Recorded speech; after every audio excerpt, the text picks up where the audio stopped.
Israeli imetishia kulipiza kisasi dhidi ya kundi la Wahouthi la Ansarallah nchini Yemen baada ya jeshi la Israeli kulidungua kombora lililorushwa kutoka Yemen kuelekea Israeli.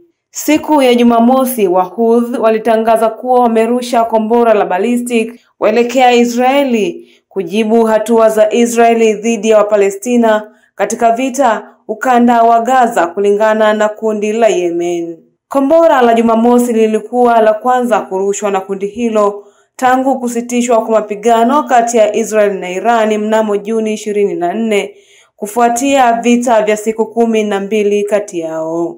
Hatima ya Yemen ni hatima ya Tehran.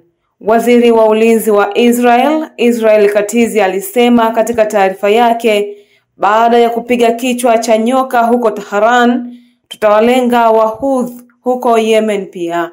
Yeyote atakayeinua mkono dhidi ya Israel atakatwa mkono wake. Israeli inalitishia kundi la Ansarallah kuwa italiwekea vikwazo vya majini na anga iwapo itaendelea na mashambulizi yake dhidi ya Israeli. Hii ni TMC News Updates kimataifa. Mimi ni Jacqueline Masawe.